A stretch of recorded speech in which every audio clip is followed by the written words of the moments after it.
Hello and welcome to study Mitra. दोस्तों, इस video में हम एमएसडी 10 के आपके पिछले 5 सालों के जो भी आपके बार बार रिपीटेड क्वेश्चन आते हैं उन क्वेश्चन का कंपाइलेशन इस वीडियो में करेंगे। ऑलमोस्ट 22 क्वेश्चन इस पीडीएफ में है।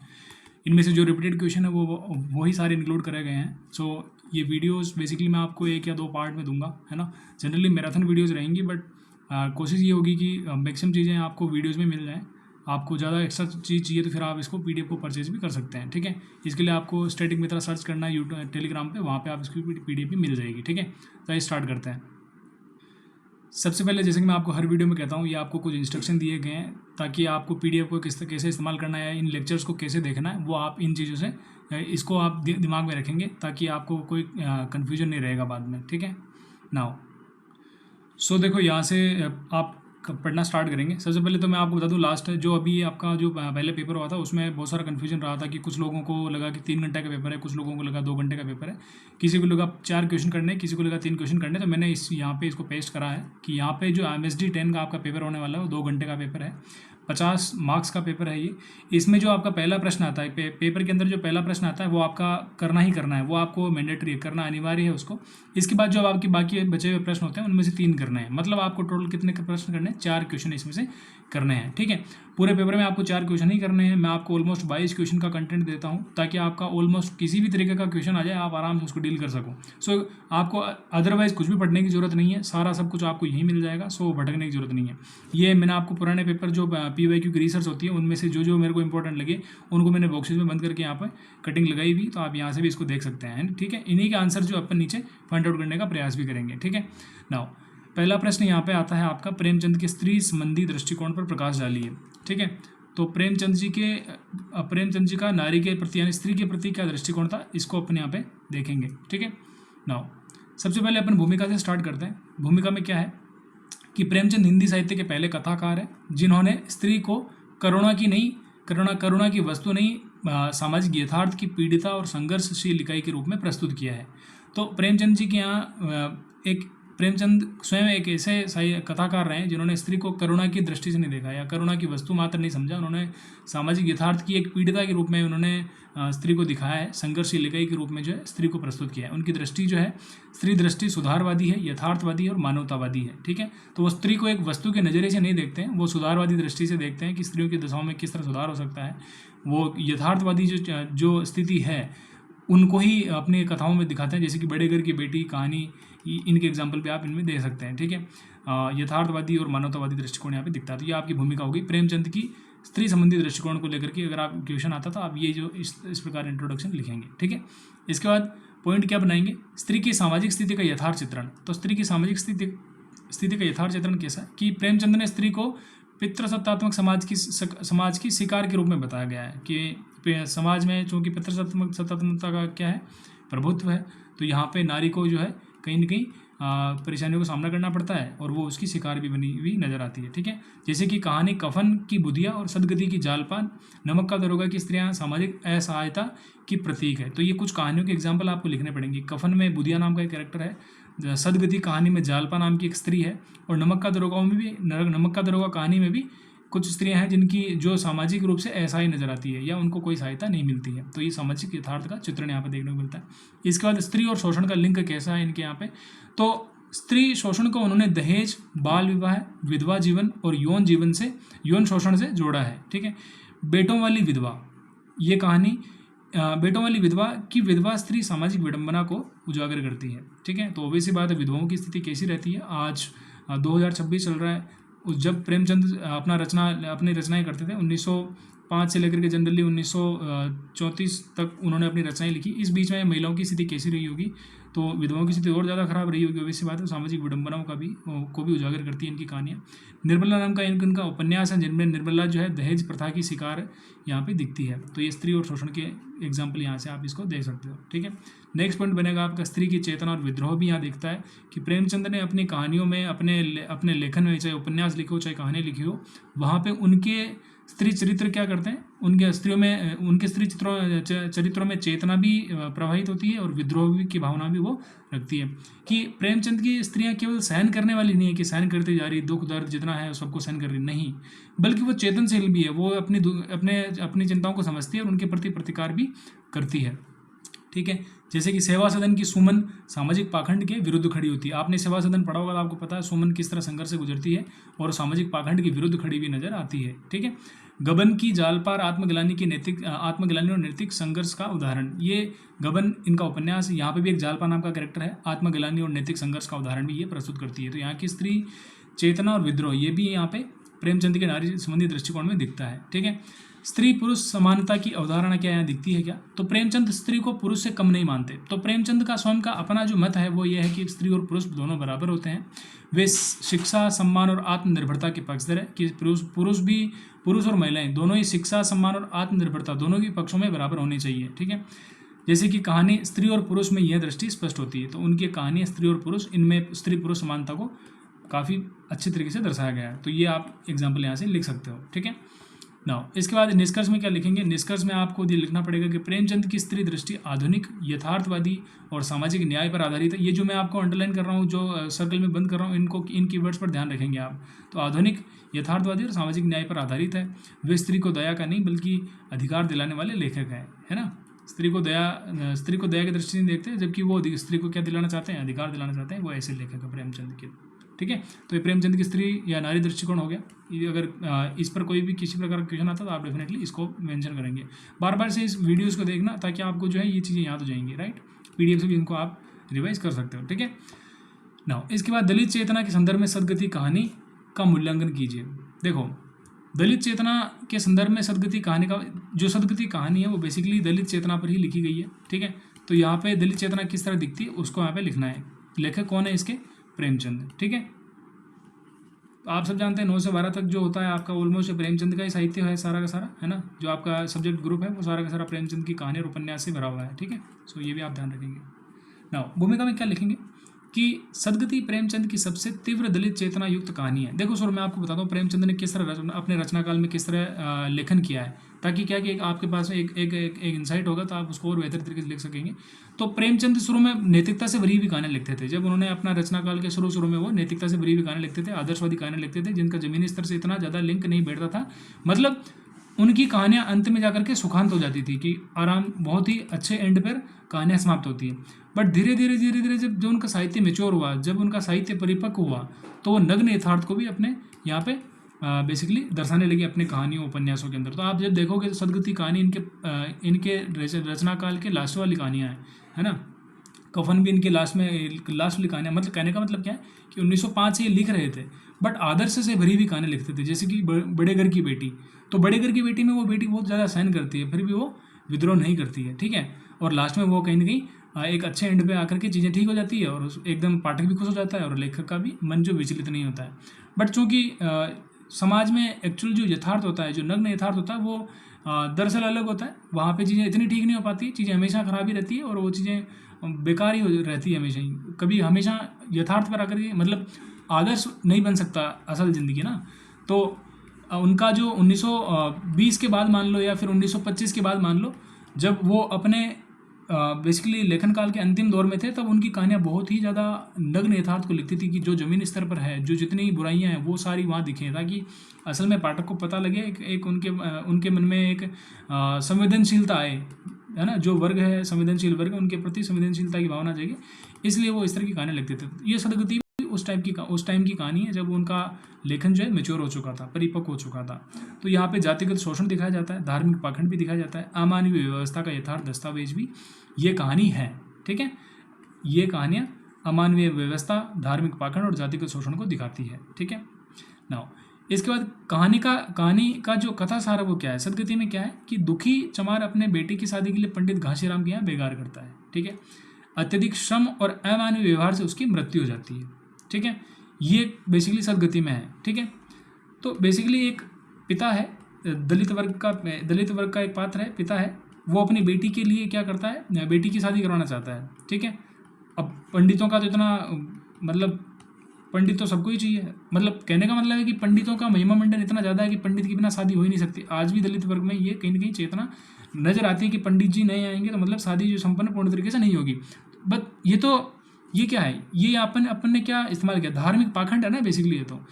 तो यहाँ पे घासीराम क्या करता है, पंडित जी को बुलाने जाता है और पंडित जी इसको कोई काम दे देते हैं लकड़ी फाड़ने का, लकड़ी फाड़ने का काम देते हैं और इसको पानी वानी कुछ भी नहीं, खाना पीना कुछ नहीं देते हैं और ये पूरे दिन लकड़ी फाड़ता है। लकड़ी इतनी भारी होती है, इतनी मजबूत होती है कि वो फटती नहीं है और वो वहीं बेचैन होकर के गिर पड़ता है और वो उसकी डेथ हो जाती है अल्टीमेटली। तो ये बड़ी हृदय विदारक कहानी है जिसमें इसकी गति दुर्गति हो जाती है बेसिकली, और वो अपनी बेटी का शादी भी मतलब बेसिकली नहीं कर, ऑब्वियस सी बात है। तो ये दुखी चमार पंडित घासीराम के पास जाता है, पंडित घासीराम इसको क्या देता है, लकड़ी फाड़ने देता है और वो ये भूखा पैसा आता है अपने घर से और इसको खाने पीने के लिए कुछ नहीं देते हैं, तो ये फिर अल्टीमेटली इसकी डेथ हो जाती है। तो ये है बेसिकली। तो अत्यधिक श्रम और अमानवीय व्यवहार से उसकी मृत्यु हो जाती है। ये सदगति कहानी का कथा का सार है। ठीक है, दलित शोषण का यथार्थ भी यहाँ देखने को मिलता है कि दुखी को मजदूरी नहीं मिलती, केवल पुण्य और झूठा आश्वासन दिया जाता है कि पंडितों की सेवा करने से क्या मिलता है, पुण्य। ये झूठा आश्वासन ही उसको मिलता है और कुछ नहीं मिलता है। ठीक है, ब्राह्मणवादी व्यवस्था की क्रूरता यहाँ उजागर होती है।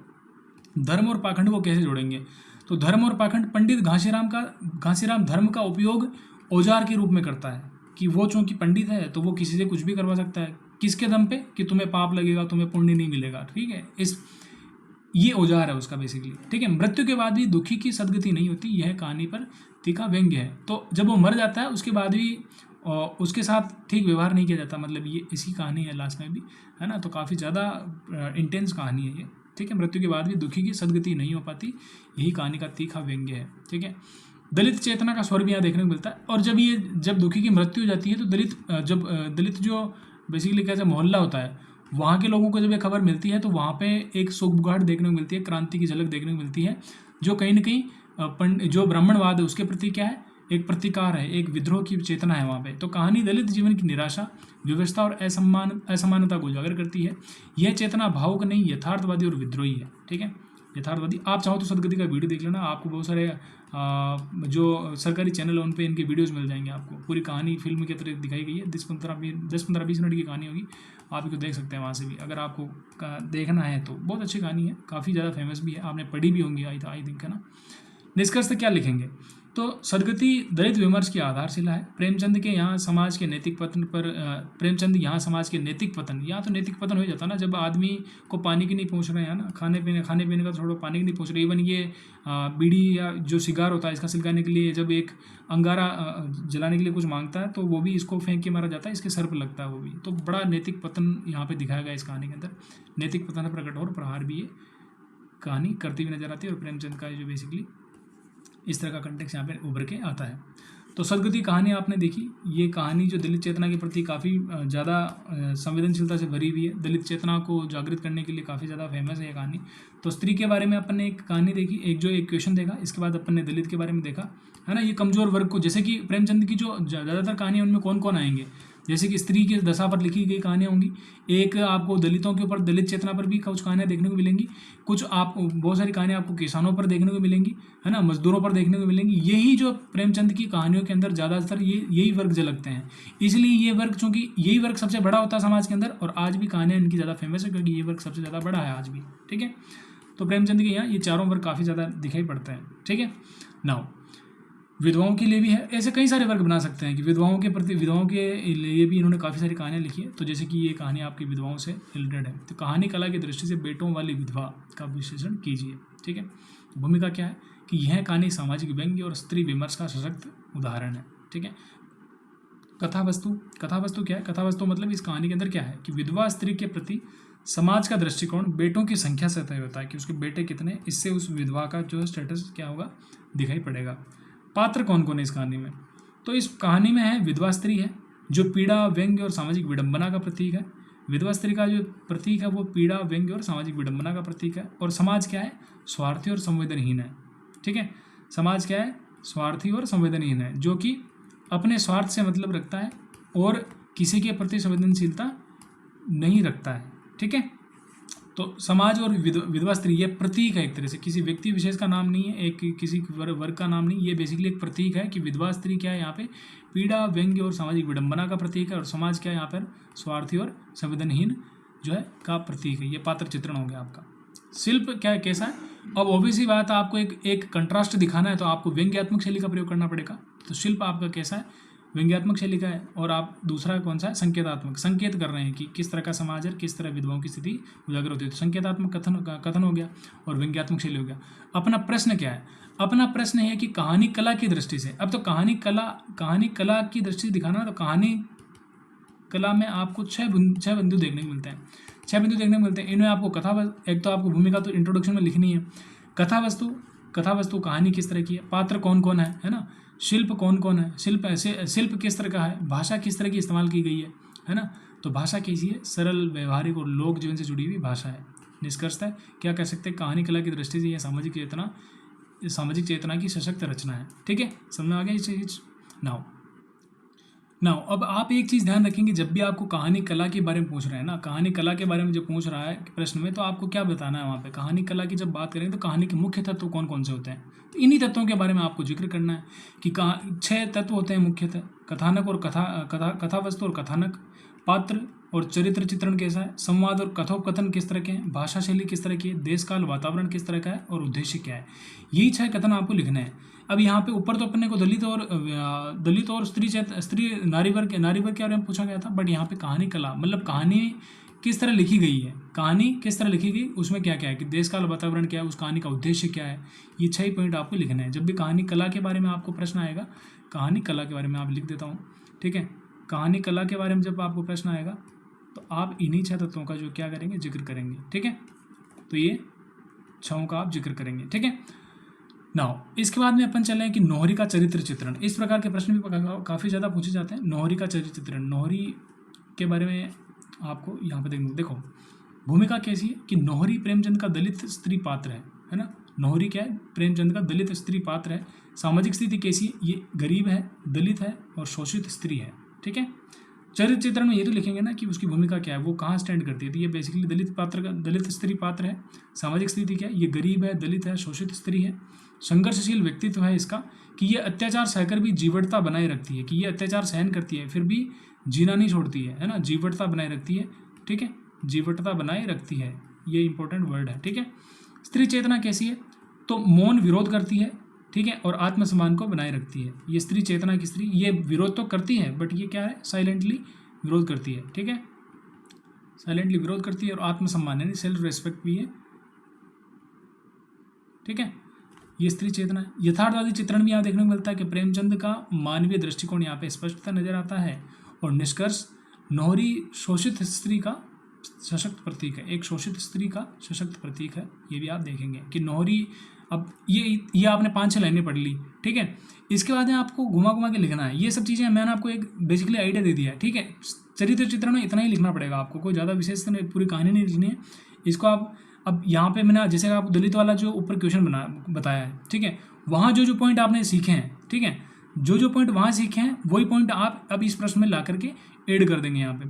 ठीक है, अत्याचार सहकर भी जीवटता बने, सदगति की कंटेक्स्ट यहाँ पे ले आएंगे, कुछ यहाँ पे थोड़ा बहुत उधर से मिला जुला के इस तरह लिखेंगे। ठीक है, तो इस तरह का पॉइंट आप बना करके लिख सकते हैं। ठीक है, नाउ मनोवृत्ति कहानी का प्रतिपाद्य स्पष्ट कीजिए। अब देखो ये जो कीवर्ड होता है ना, जैसे कि प्रतिपाद्य स्पष्ट कीजिए, तो प्रतिपाद्य का मतलब क्या होता है, प्रतिपाद्य का मतलब है कि बेसिकली उस कहानी का उद्देश्य क्या है। ठीक है, क्या है उद्देश्य, क्या है ये आपको बताना है। ठीक है, सो मनोवृत्ति कहानी का प्रतिपाद्य स्पष्ट कीजिए। तो मनोवृत्ति कहानी प्रेमचंद की मनोवैज्ञानिक यथार्थवाद पर आधारित कहानी है। इस कहानी का मुख्य प्रतिपाद्य मानव मन का अंतर्द्वंद, सामाजिक बंधन और भावनात्मक दमन है। ठीक है, ये 3 इसके मुख्यतः प्रतिपाद्य है कि मानव मन का अंतर्द्वंद है ना, सामाजिक बंधन और भावनात्मक दमन। अब देखो इस तरह की कहानी, मनोवृत्ति नाम से पता लग रहा है कि मन की वृत्तियाँ है ना, मन की वृत्तियाँ, तो मन में चलने वाली उथल पुथल की ये चीज़ की, मतलब 2 चीज़ों के बीच में 2 ऑप्शन है आपके पास, ए और बी, इनके बारे में कन्फ्यूजन होना। अब ए और बी में से किसी एक को चूज़ करना है, बट यहाँ पे बी को चूज इसलिए नहीं कर सकते क्योंकि आपको कुछ रिस्ट्रिक्शन है समाज के, तो सामाजिक बंधन आपको यहाँ पे परेशान करेंगे।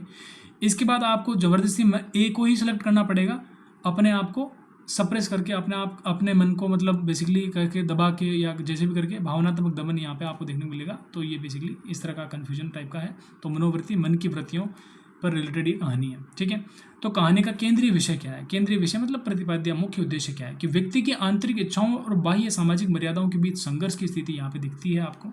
ठीक है, प्रेमचंद यह दिखाते हैं कि मनुष्य का वास्तविक संघर्ष बाहरी नहीं बल्कि आंतरिक होता है। ये अपन सब जानते हैं इस चीज़ को, प्रेमचंद ने भी यही सीखा है। इसलिए मनोवैज्ञानिक विश्लेषण कहानी है, मनोवैज्ञानिक विश्लेषण की कहानी है, मनोवैज्ञानिक यथार्थ की कहानी ये है। ठीक है, ये चीज़ आप ध्यान रखेंगे। कौन सी कहानी है? मनोवैज्ञानिक यथार्थवाद की ये कहानी है। राइट नाउ इसके बाद मनोवैज्ञानिक द्वंद्व भी यहाँ देखने को मिलता है। मनोवैज्ञानिक द्वंद्व, द्वंद्व मतलब डायलेमा। ठीक है,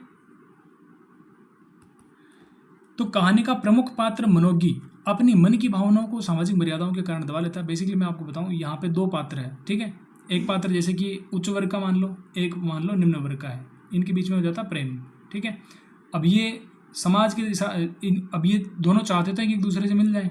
ठीक है, बट समाज का बंधन और अंतर्द्वंद पैदा हो रहा है कि ये भी सोच रहा है कि मैं इससे मिलूँ या नहीं मिलूँ, या इससे शादी करूँ या नहीं करूँ, जो भी है इस तरह का द्वंद्व है। बट अंततः ये एक दूसरे से नहीं मिल पाते हैं और फिर ये अपने मन को दबा के रह जाते हैं। इस तरह का पात्र है बेसिकली। तो कहानी का प्रमुख पात्र मनोज्ञ अपनी मन की भावनाओं को सामाजिक मर्यादाओं के कारण दबा देता है। यह द्वंद्व धीरे धीरे मानसिक पीड़ा में बदल जाता है। प्रेमचंद यहाँ सिगमंड फ्राइड जो है, फ्राइडीय मनोविज्ञान से पहले ही मन की परतों को उजागर करते हैं। तो सिगमंड फ्राइड ने तो उसके बाद में अपनी संकल्पनाएं वगैरह दी थी, अपनी थ्योरीज वगैरह दी थी।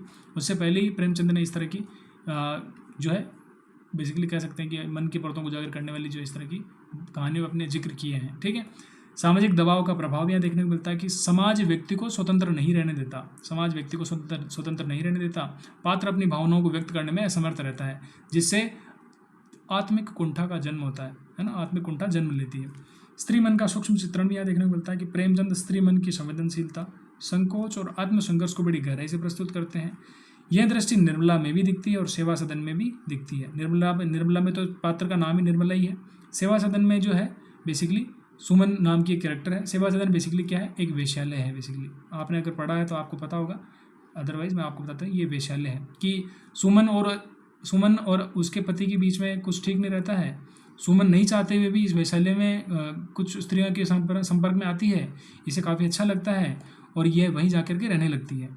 ठीक है, वहीं जाकर के रहने लगती है। अब ये जो भी लिंक बैठा है इसका, बट ये कहने का मतलब क्या है कि इन रचनाओं की जो महिलाएं हैं वो काफ़ी ज़्यादा अपने आप में विद्रोह की चेतना से भरी हुई है कि समाज के जो बंधन है उनको तोड़ करके अपना रास्ता खुद बनाने का प्रयास कर रही है बेसिकली। तो सेवा सदन की सुमन, ये जो है स्त्री मन का सूक्ष्म चित्रण यहाँ देखने को मिलता है। ये इनका एग्जाम्पल भी आप दे सकते हो। भाषा और शिल्प कैसा है? तो भाषा और शिल्प की बात करें तो सरल है, भावनात्मक है, संकेतात्मक भाषा है।